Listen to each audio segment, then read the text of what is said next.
ማሚቴና ርብቃ ሪች ሆነው እንግዲህ ዛሬ በአዲስ ነገር መጥተዋል ማለት ነው። እንኳን ደስ አላቸው። በተለይ ደግሞ ርብቃዬ እንኳን ደስ አለሽ የኔ ውድ ማለት ነው። ብዙ ነገር አሳልፈሻል፣ ብዙ ለቅሶችን አጋጥሞሻል። ሪችም እንደዛው በጓደኛው ምክንያት ክብረ ንጽህናን ሁሉ ነገሯን አታለች። ግን ደስ የሚለው ደግሞ እንደዚህ ተባብሮ ይቅርታ ተጠያይቆ ነጭ ልብስ ለብሶ መጥቶልናል ማለት ነው። በጣም ነው ደስ ያለኝ። ማሚቴን ወደ ራሷ መልሳ እንግዲህ ልጆቿ ሰብስባ ይቅርታ ጠይቃለች። እንግዲህ በዚህ በአማር ሁኔታ ጠረጴዛ እንደዚህ አበባ ነስንሶበት ነጭ በነጭ ለብሶ መጥቶልናል ማለት ነው። ዛሬ አዲስ ነገር አለ እርግጠኛ ነኝ።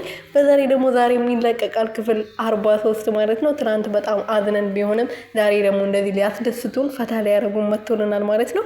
እንኳን ደህና መጣችሁ ማለት ነው። በጣም ነው ደስ ያለኝ። ሪችዬ በተለይ በአንዴ እንደዚህ አገግማ ሳቋ ተመልሶ እንደዚህ በመምጣቷ በጣም ነው ደስ ያለኝ። በተለይ የድራሞ ድምቀት የጓደኛ መከታ ለጓደኛ ምን ያህል ታማኝና አስፈላጊ እንደሆነች የምታሳይ የጓደኛ ምሳሌ ናት እሷ ማለት ነው።